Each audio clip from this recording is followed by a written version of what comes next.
Halo semua, selamat datang kembali. Hari ini kita akan menyelami sebuah kerangka kosmik yang, wah, luar biasa banget. Sesuatu yang bisa jadi bakal mengubah total cara kita memandang takdir dan keadilan ilahi. Oke, jadi pembahasan kita bakal dibagi jadi 4 bagian. Pertama, kita kenalan dulu sama konsep proposal kosmik yang baru ini. Terus, kita bedah kelima jenis proposal ilahi yang jadi jantung sistemnya. Setelah itu, yang paling penting, apa sih peran kita di sini? Dan terakhir, kita lihat gimana semua ini menciptakan era baru keadilan ilahi yang serba otomatis. Coba deh, kita bayangin sejenak. Gimana kalau setiap ujian, setiap pertolongan, bahkan setiap belokan tajam dalam hidup kita itu sebetulnya hasil dari sebuah proposal formal yang diajukan di atas sana. Nah, pertanyaan inilah yang akan kita coba jawab bareng-bareng. Oke, kita langsung masuk ya. Kita mulai dari fondasinya dulu nih, memahami apa sih yang dimaksud sumber ini sebagai sistem operasi semesta versi 3.0. Anggap aja, ini semacam update besar-besaran yang secara fundamental mengubah total cara kerja alam semesta. Nah, jadi apa sih sebenarnya proposal ini? Ini bukan proposal biasa ya. Dalam konteks ini adalah istilah teknis untuk permintaan resmi yang diajukan oleh, sebut saja, otoritas spiritual tertinggi, Jibril dan para malaikat Muqarrabin. Mereka ini para malaikat yang kedudukannya paling dekat dengan Tuhan. Proposalnya diajukan langsung kepadanya. Inilah mekanisme inti yang baru. Slide ini nunjukin perbedaannya secara gamblang banget. Dulu nih, di sistem lama yang kita lihat di kiri, semuanya itu penuh negosiasi, tawar-menawar, bahkan ada manipulasi. Nah sekarang di versi 3.0, sistemnya jauh lebih bersih. Cuma ada proposal murni dari otoritas tertinggi dan persetujuan langsung dari Yang Maha Kuasa. Udah nggak ada lagi tuh yang namanya lobby-lobby spiritual. Oke, sekarang yuk kita bedah lebih dalam lagi. Ada 5 jenis proposal utama yang jadi ibaratnya mesin penggerak dalam manajemen kehidupan kita sehari-hari. Nah, seperti yang bisa kita lihat di alur ini ya, kelima proposal ini tuh cakupannya luas banget.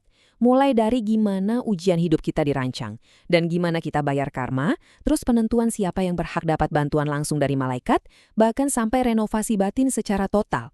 Dan yang terakhir, gimana status fasilitas hidup kita bisa diubah dari utang jadi berkah. Lengkap banget. Proposal yang pertama, ini tentang ujian dan hukuman.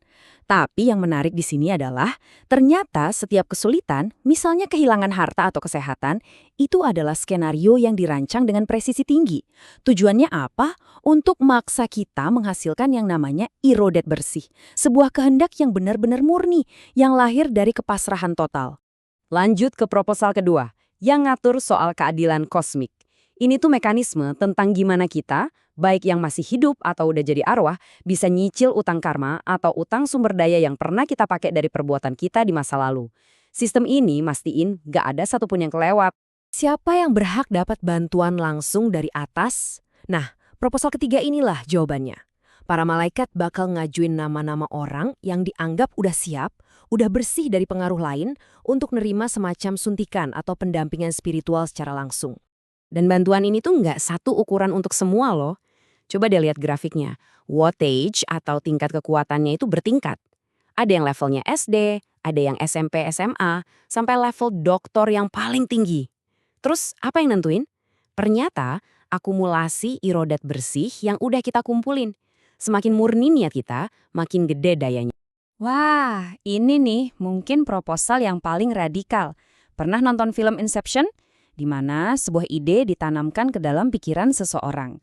Nah, proposal ini kerjanya mirip kayak gitu, tapi targetnya hati kita. Ini adalah rencana buat ngerombak total struktur niat di dalam diri kita.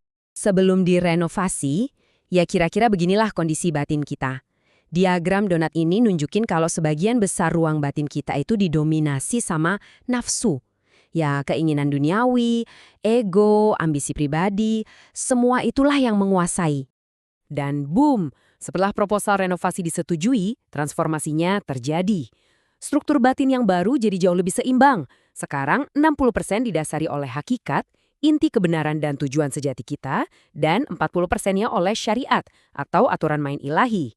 Dan katanya perubahan ini permanen, mengubah segalanya dari dalam. Dan proposal yang terakhir ini soal status.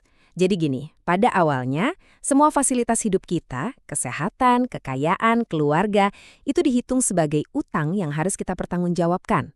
Tapi buat mereka yang konsisten hidup dalam kebenaran, ada proposal khusus yang diajukan buat mengubah statusnya. Jadi berkah murni, bukan lagi pinjaman, tapi sebuah hadiah. Oke, mungkin sampai sini kedengarannya agak abstrak ya. Nah, sekarang kita geser fokusnya biar jadi lebih personal. Karena sadar atau enggak, Anda itu adalah bagian yang aktif dan krusial banget dari sistem ini. Jadi, poin kuncinya tuh ini. Anda nggak perlu ngisi formulir atau nulis surat apapun. Anda itu mengajukan proposal ini setiap detik, setiap saat. Gimana caranya? Ya, lewat setiap tindakan, setiap pikiran yang melintas di kepala, dan setiap doa yang Anda panjatkan. Ada 3 input utama nih yang Anda kasih ke sistem. Pertama, irodat bersih atau kehendak yang murni dalam setiap perbuatan Anda. Kedua, komunikasi langsung lewat zikir dan doa. Dan ketiga, yang nggak kalah penting, tingkat kesadaran Anda, kemauan untuk benar-benar jujur sama diri sendiri tentang niat di balik semua tindakan Anda. Kutipan ini ngerangkum semuanya dengan sempurna. Setiap perbuatan baik yang Anda lakukan dengan sadar, itu adalah bahan bakunya. Bahan inilah yang dipakai para malaikat buat ngerancang proposal demi kemajuan spiritual Anda. Jadi kualitas proposal yang diajukan buat Anda, ya 100% tergantung dari kualitas bahan baku yang Anda sediakan setiap hari. Oke, bagian terakhir. Mari kita lihat gimana semua ini bermuara pada sebuah sistem keadilan yang benar-benar baru. Sistem yang efisien, objektif, dan serba otomatis. Perbandingannya, jauh banget. Pengadilan spiritual yang lama itu ibaratnya proses hukum manual, penuh debat, bisa dimodifikasi, subjektif. Nah, sistem V3.0 yang baru ini, kebalikannya, otomatis dan objektif. Input Anda diproses, outputnya langsung keluar, tepat, cepat, dan nggak bisa dinego. Analogi dari sumbernya ini kuat banget. Coba bayangin sebuah sistem pabrik super canggih. Bahan baku masuk, diproses sesuai standar operasional yang jelas, dan produk akhirnya keluar dengan kualitas yang sama. Ya, kurang lebih begitulah cara kerja keadilan ilahi sekarang. Efisien, presisi, dan tanpa pandang bulu. Jadi intinya apa? Intinya, sistem kosmik ini udah berevolusi. Kita udah pindah dari era negosiasi spiritual yang subjektif ke era hukum sebab akibat yang murni dan objektif. Sederhananya, apa yang Anda tanam, itulah yang Anda tuai. Tanggung jawabnya sekarang penuh di tangan kita masing-masing. Maka dari itu, saya mau tutup sesi ini dengan satu pertanyaan untuk kita renungkan bersama. Dengan setiap tindakan, pikiran, dan niat Anda hari ini, bahan baku seperti apa sih yang lagi Anda siapkan untuk proposal Anda berikutnya?